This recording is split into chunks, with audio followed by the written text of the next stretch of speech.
When the builders laid the foundation of the temple of Jehovah, and the priests in official clothing, with the trumpets, and the Levites, the sons of Asaph, with the cymbals, stood up to praise Jehovah, according to the direction of King David of Israel.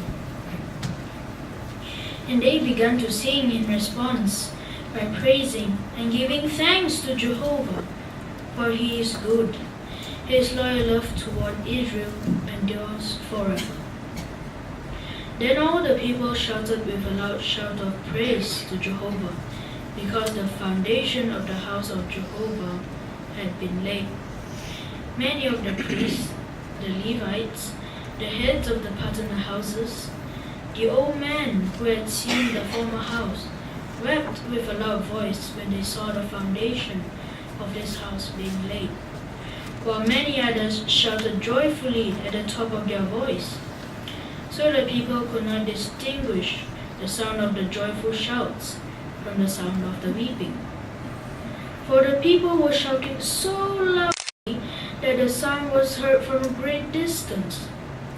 When the enemies of Judah and Benjamin heard that the returned exiles were building a temple to Jehovah, the God of Israel, they immediately approached Zerubbabel and the heads of the partner houses and said to them, "Let us build along with you, for like you, we worship your God, and we have been sacrificing to him since the days of King Esarhaddon of Assyria, who brought us here."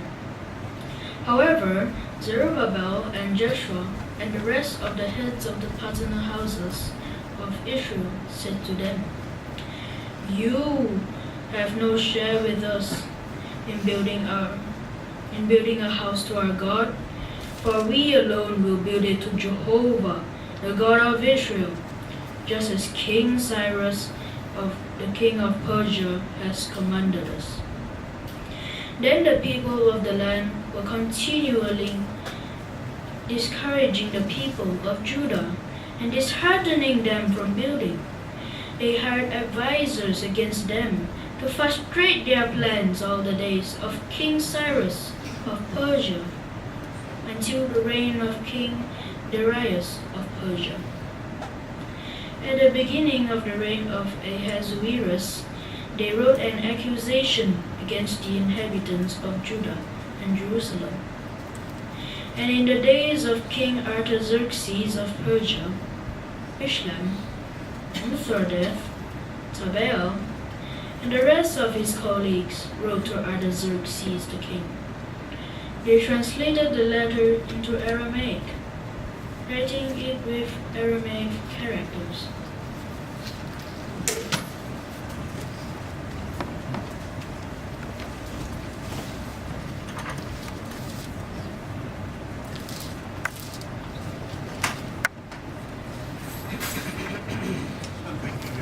Jordan, for reading. You had a lot of practice up here, and I no doubt you've obviously practiced well at home, and that reflected in the reading. So very well read, good pronunciation, and also some good enthusiasm in the words itself. We're working in our B book on the subject of words clearly spoken.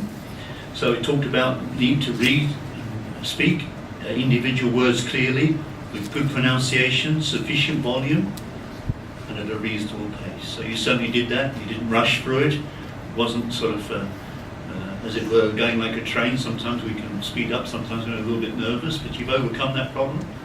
You've sort of worked on it, and that's very encouraging to see that. So we certainly thank you for your reading tonight.